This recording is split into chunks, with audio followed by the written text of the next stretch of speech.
sebagai contoh, apakah juga RT ini berlomba dengan SKPD juga perlu juga nanam juga nih sebagai contoh. Yang mana yang berhasil nih? Apakah perlu seperti itu atau SKPD perlu jadi pionir dulu lah atau berbarengan jadi kompetitor RT juga?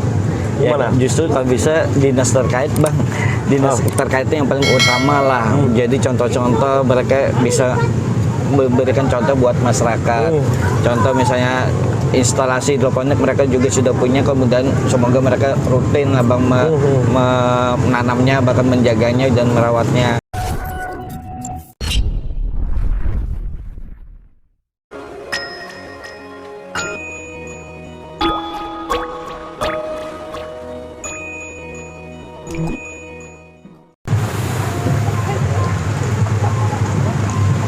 Halo, assalamualaikum warahmatullahi wabarakatuh. Bertemu lagi dengan saya Rudi Asari di program podcast Kata Demi Kata Surat Kabar Digital.com. Masih bersama anggota DPRD Kota Banjarbaru, Bang Windy Novianto. Kali ini kita akan bicara soal mungkin salah satu dari 7 poin visi misi Pak Wali Kota, Pak Aditya dan Pak Wartono, urban farming. Bang Windy, apa kabar? Sehat? Alhamdulillah sehat bang. Di ujung tahun Banjarbaru masih hujan. Bang Windy, bisa dijelaskan nggak Bang Windy ke warga Banjarbaru soal urban farming itu? Apa sih yang diinginkan oleh pemerintah kota? Urban farming bang, itu kan kita ketahui itu adalah sistem produksi pangan di perkotaan.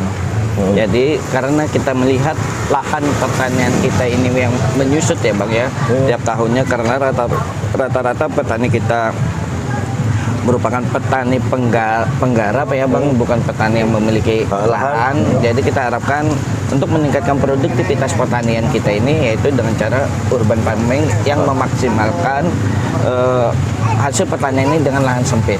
Dengan lahan sempit ya? Dengan lahan sempit. Bang Windy, apakah itu dalam bentuk zonasi tertentu atau per kecamatan atau bebas di mana saja? Coba bebas saja bang, di mana saja bang. Saat ini yang kita lihat kan urban farming sendiri ada berapa RT, yaitu RT melalui program RT Mandiri, mereka menggerakkan dengan pemberdayaan ekonomi masyarakat ini justru banyak di bidang pertanian bang. Contoh ada berapa RT dia menggunakan untuk pelatihan hidroponik sampai pembuatan instalasi hidroponik. Dan ada juga RT yang membuat sistem budidaya ikan papuyuh bioprok. Saya sempat kemarin melihat kan pada saat kita pembahasan anggaran, kita lihat tujuan RT Mandiri ada berapa aneka macam, ternyata banyak di bidang pertanian bang. Bahkan ada juga membuat ternak kambing. Mereka ada ternak kambing juga ya? Iya, di RT Mandiri itu. Jadi kita harapkan nanti urban farming sendiri kita kedepannya itu bang, jadi warga ini bisa memaksimalkan lahan-lahan di sekitar rumah mereka. Walaupun sempit, kita bisa membuat dengan misalnya vertikal, sayuran vertikal yaitu dengan hidroponik pun bisa. Bahkan yang hobi ikan, ya semacam bertingkat gitu ya? Iya, bahkan yang hobi ikan ya bioplok aja sekalian aja.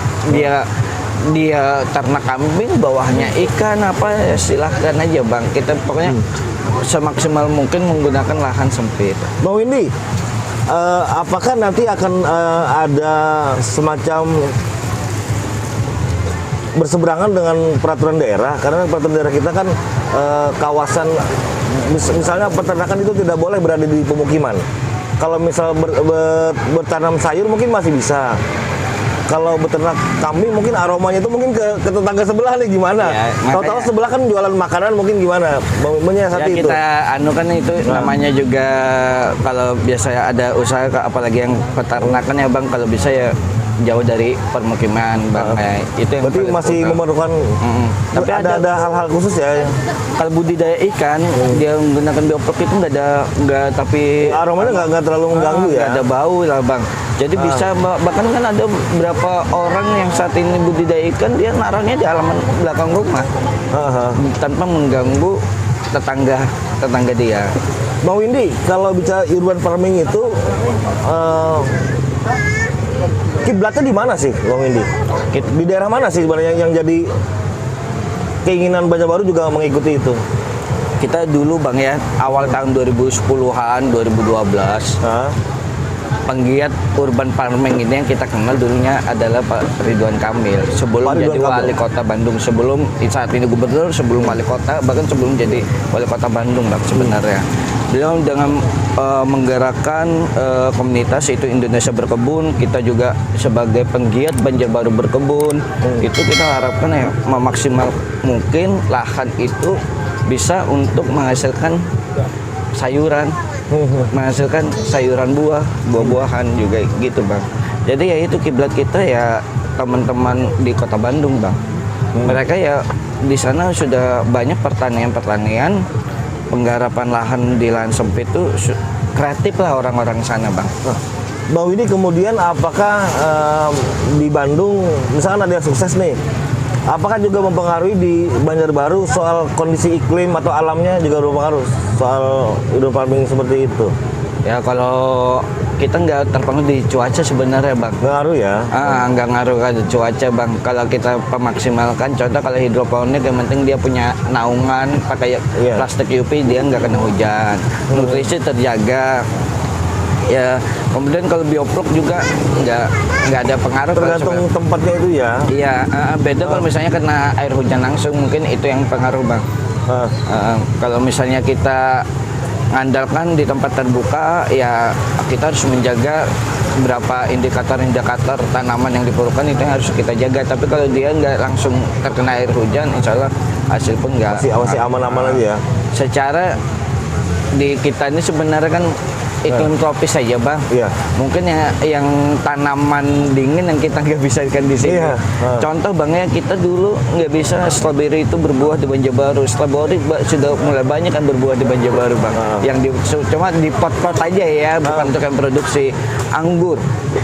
Anggur dulu kita kenal tanaman dingin, saat ini banyak teman-teman nanam anggur sudah berbuah di Banjarbaru Bang.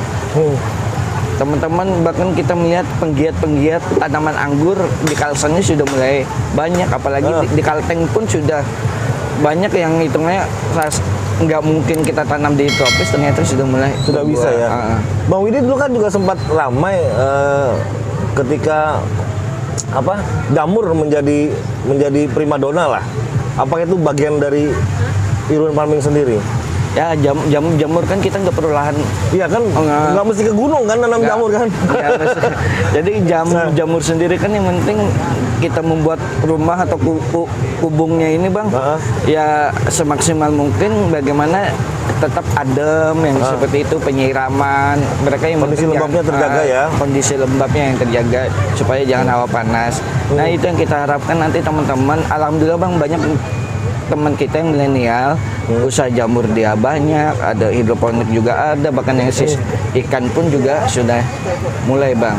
Jadi sudah mulai terasa keuntungan ketika mereka benar-benar gigih untuk membuat itu dan mereka langsung pemasarannya Bang.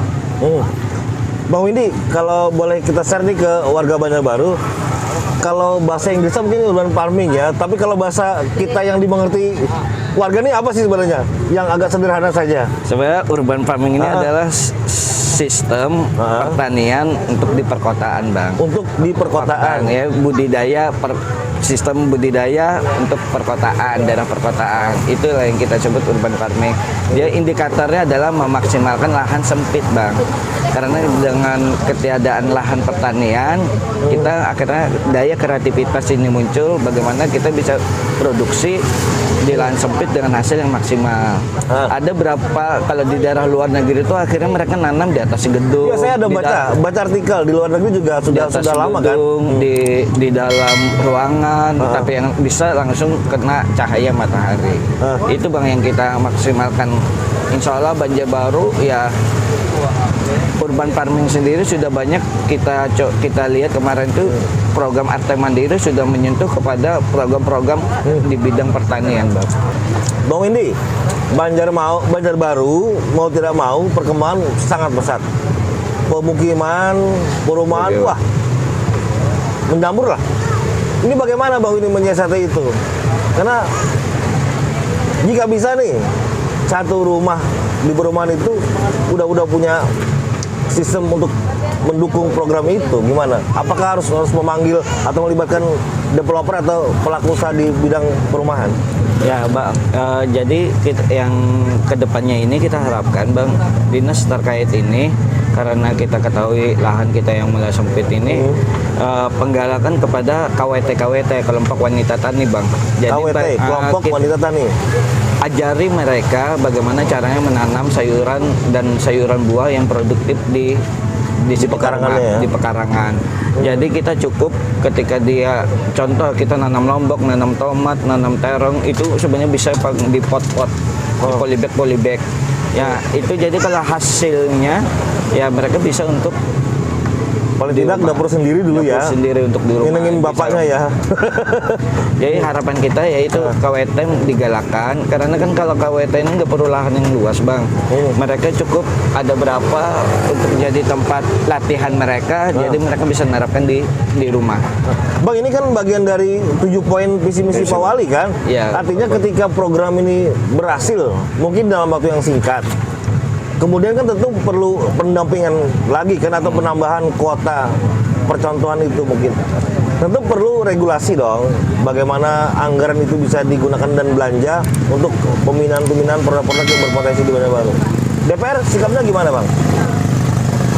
Prioritas Pak Aditya dan Pak Wartono selain yang paling utama itu ada RT Mandiri untuk pemberdayaan ekonomi masyarakat, kemudian ada juga urban farming untuk di bidang pertanian Bang. Saat ini kita bisa kolaborasikan, kita harapkan kan tahun 2022 ini baru 60 RT Bang yang bisa tercover dengan RT Mandiri. Kita harapkan nanti tahun 2023, 2024 itu penerimaan RT Mandiri ini meningkat dan kita arahkan nantinya kalau bisa pemberdayaan ekonomi masyarakat di bidang pertanian yang kita galakkan. Jadi harapan kita ya minimal kebutuhan akan makanan di dalam rumah itu tercukupi Bang. Kita bisa lah selain kita harus beli beras, tapi yang sayuran dan cabai, misal tomat ya, sudah ada penyedap masakan tuh sudah ada di rumah tersedia di rumah, di tanaman rumah. Itu kita dorong itu untuk di programnya Pak Wali Kota. Bang Windy, misal ada di RT Mandiri kan tadi kan udah bicara RT Mandiri kan udah ada 2 visi misi ya, bagian 2 poin visi misi. Ketika satu RT Mandiri itu sukses, apakah ada kemungkinan atau potensi ini menjadi malah komoditi utama, jadi produk unggulan Banjarbaru? Apakah memungkinkan untuk itu? Sangat memungkinkan Bang. Sangat mungkin.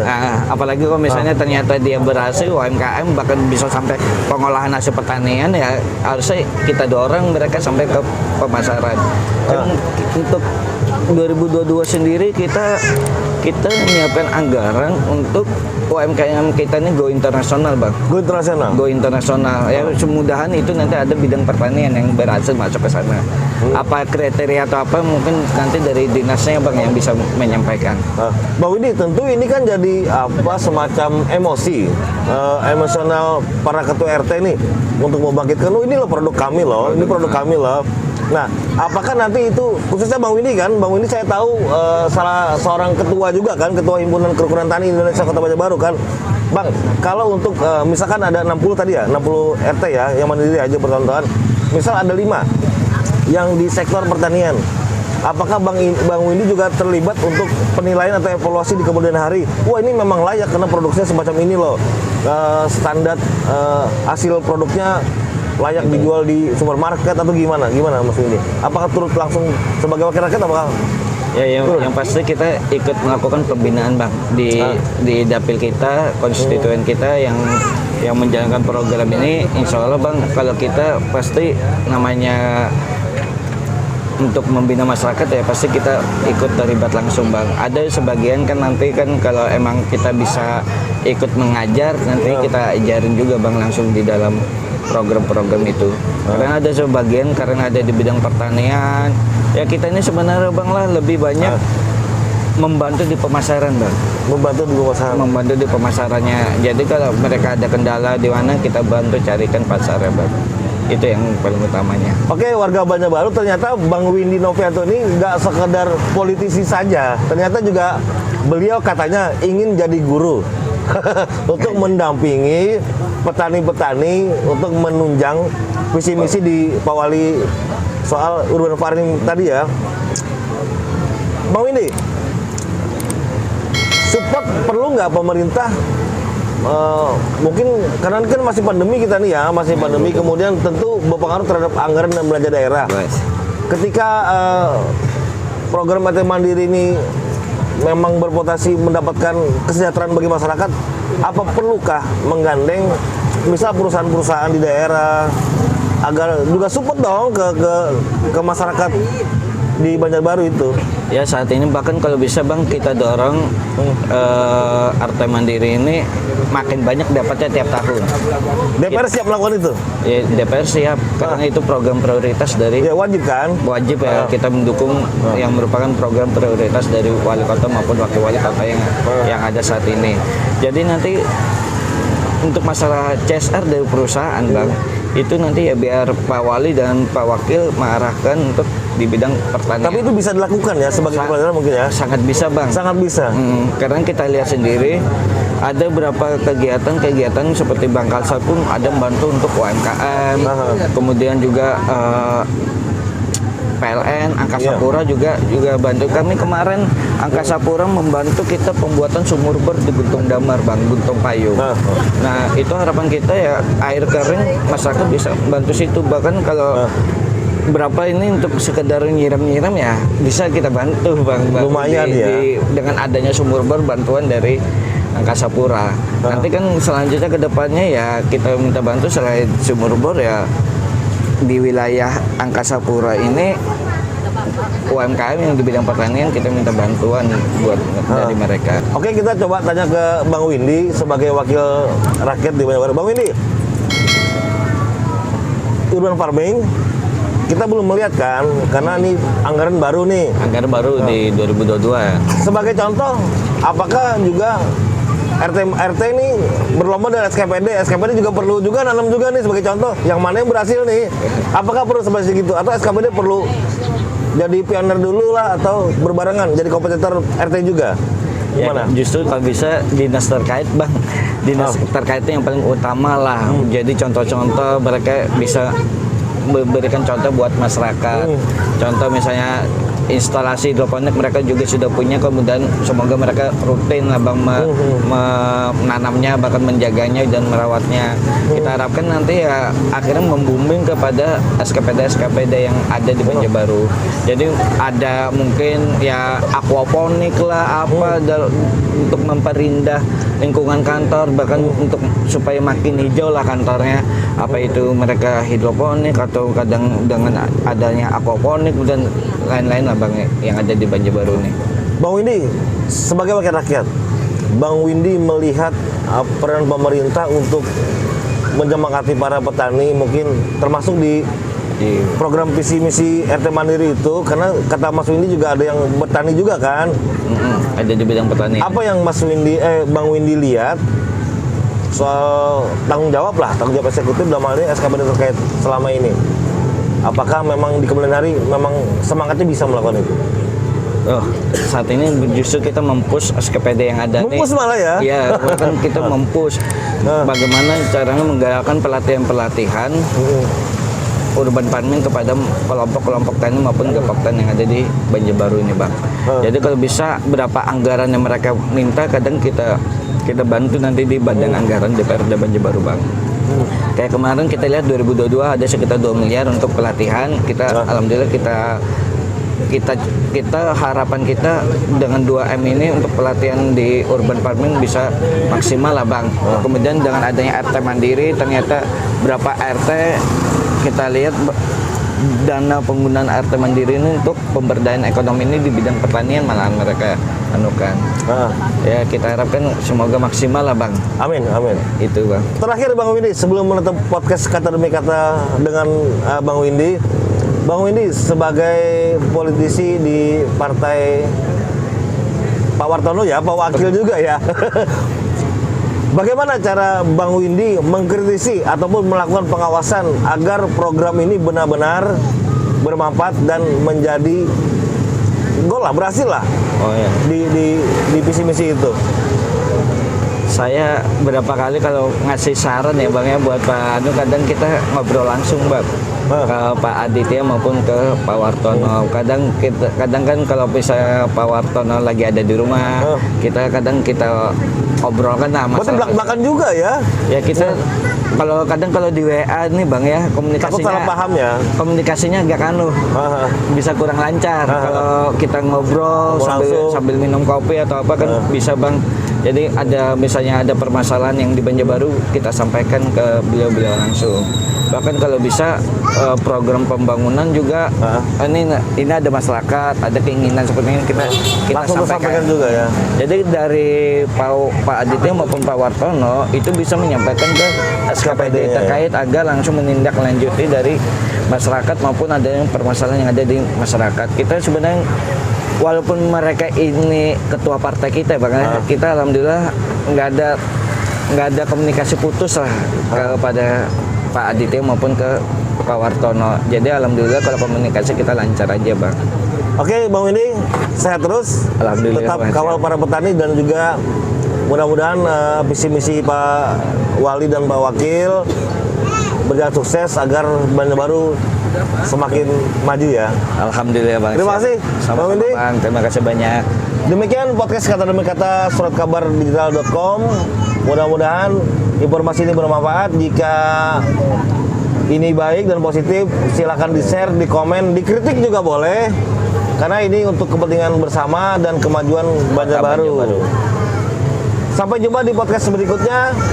Salam Kata Demi Kata. Wassalamualaikum warahmatullahi wabarakatuh.